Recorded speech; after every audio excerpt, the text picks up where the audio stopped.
Assalamualaikum warahmatullahi wabarakatuh. Dalam video saya kali ini saya mau memberikan tips buat kalian yang mau berencana membeli mobil Suzuki Carry.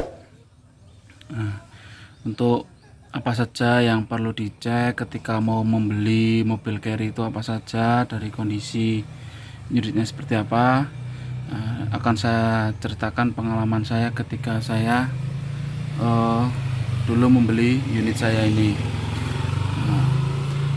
Karena banyak orang yang terlebih yang masih awam lah di dunia tentang mobil, atau belum pernah punya mobil, terus mau beli pertama, pasti mereka sangat bingung yang dicek itu apa saja dan yang perlu diperhatikan apa saja. Nah, oke. Untuk apa saja yang perlu dicek dan diperhatikan, yuk kita simak video saya selanjutnya. Oke, halo guys. Nah, untuk apa saja yang harus kalian cek atau kalian periksa ketika mau membeli unit Suzuki Carry, apalagi unit Suzuki Carry-nya di tahun yang agak-agak tua, mungkin kayak Bagong, atau mungkin yang di tahun 90 ke bawah. Nah, yang harus kalian perhatikan itu dari lantai-lantainya. Nah, lantai-lantainya ini banyak karat atau enggak. Saya cek seperti ini sebentar.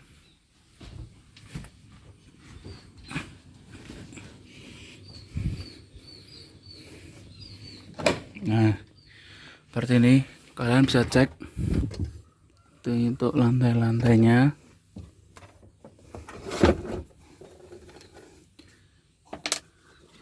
Sini. Nah, tuh, ini ya, kalau seperti ini berarti sudah berkarat ini. Kalau punya saya emang kondisi mobilnya emang sudah berkarat, ini sudah keropos lah bilangnya gitu, banyak yang keropos di sini, terus bisa lantainya juga di sini. Nah, seperti itu, punya saya sudah keropos. Tuh, ada keroposnya situ. Terus di bagian yang sel pintu ini pastikan kondisinya masih bagus, biar kalau enggak nanti kalian juga repot untuk mengelasnya lagi juga, seperti itu. Terus seperti ini, lantai juga yang di belakang juga harus kalian lihat. Nah, selain dari kondisi lantai keropos atau enggak, kalian cek juga di bagian sasis, apakah sasisnya udah ada las-lasannya. Ini kalau sini kalian harus seperti itu, kalian bisa lihat atau ngeceknya langsung seperti itu. Nah, jadi kiranya itu yang harus perhatikan. Untuk pertama-tama cek dulu bagian untuk kabin, apakah ada banyak yang keropos atau enggak. Yang pertama, cek dulu kondisi fisik unitnya. Seperti ini juga bisa menjadi nilai minus ketika kalian mau beli. Jadi ini bisa jadi acuan kalian untuk menawar harga mobil tersebut. Ini terus misal kok kondisi lampunya seperti ini kan gak membutuhkan perbaikan, yang pastinya kalau namanya butuh perbaikan butuh uang. Nah, itu bisa jadi acuan kalian buat menawar harga dari unit tersebut. Karena apalagi kalau keropos itu pasti harus segera ditangani, atau paling enggak harus segera dilas kembali agar unitnya tetap terawat. Nah, misal kalau kotor gimana? Kalau dalamnya cuman kotor tapi kondisinya ndak ndak berkarat, ndak masalah. Itu karena mungkin kotor saja ya, seperti itu. Nah, setelah itu kalian bisa cek juga untuk kaca.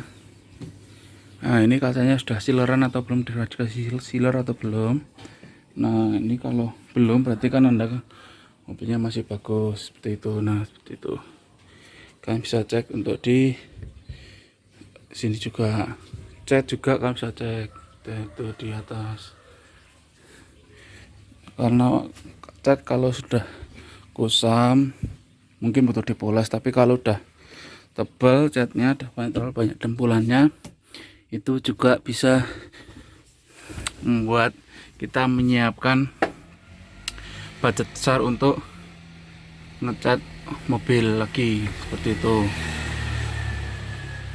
Nah itu yang kalian perhatikan untuk bagian bagian bodi, terus bagian lantai, sasis, kaca-kaca, karet-karet kaca itu harus kalian perhatikan.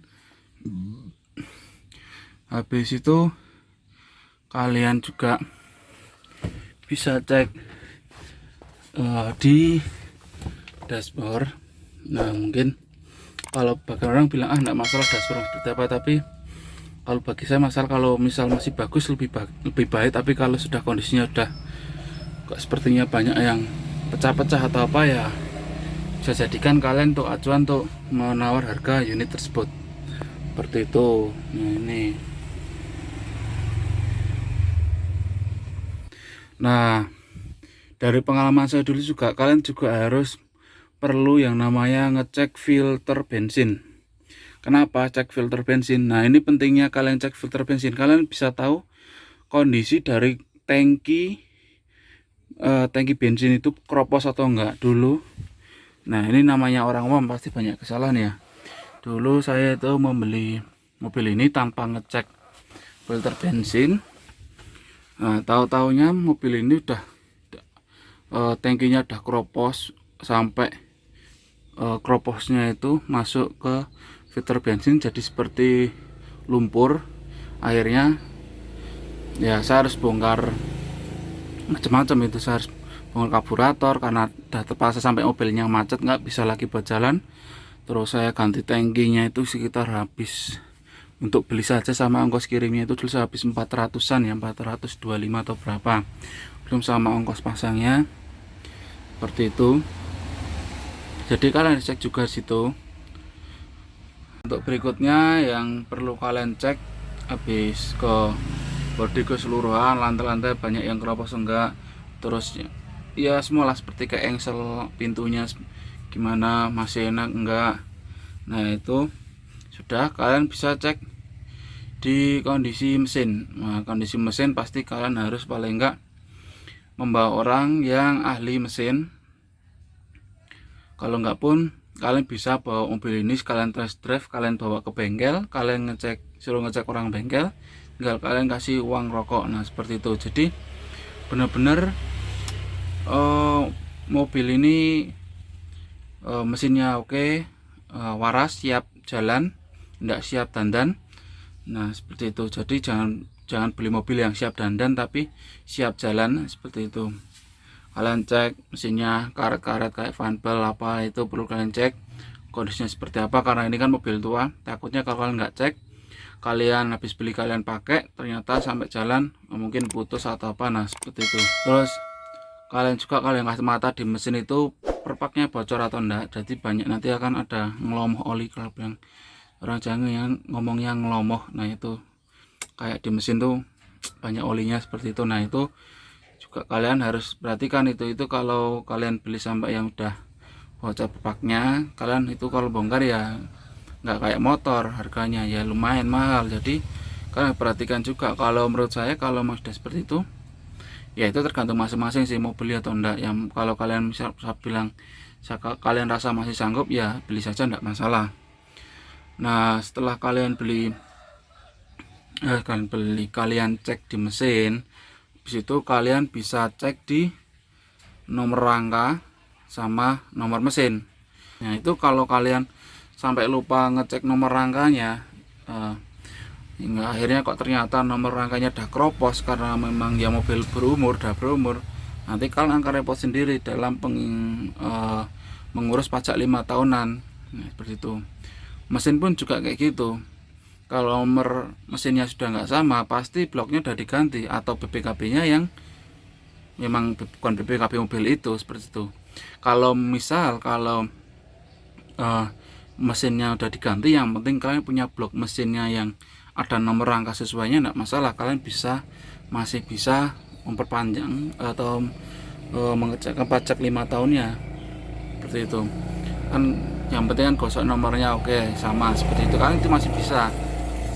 Jadi kalian perhatikan betul-betul, yaitu dokumen yang utama itu malah dokumennya itu kalian harus tepat. Kalau dokumennya sampai kalian nggak teliti, nggak, akhirnya kalian kesusahan untuk ngurus pajaknya, nanti mobilnya pasti harganya jatuh. Kalian nanti juga cek juga, kalau memang sih kebanyakan carry lebih seringnya di bagian setir itu kadang sering spelling. Nah itu kalian cek berapa spellingnya, mungkin kan nanti itu pengaruhnya ke kaki-kaki kayak ball joint, terus banyak lah kaki-kakinya. Jadi nanti kalian bisa tahu, oh ini setirannya masih bagus, masih enak anteng atau gimana. Nah itu kalian cek juga di setirannya. Oke, sekian dulu video saya. Jangan lupa untuk like dan share, dan juga subscribe channel saya untuk membuat saya lebih bersemangat lagi membuat konten-konten yang lain tentang mobil carry, tentang klub carry yang saya ikutin, tentang keseharian saya, dagang saya, usaha apa yang saya geluti. Nah nanti saya akan share semua ke channel YouTube saya ini. Oke, udah sampai itu aja, kita sambung lagi di video selanjutnya. Wassalamualaikum warahmatullahi wabarakatuh.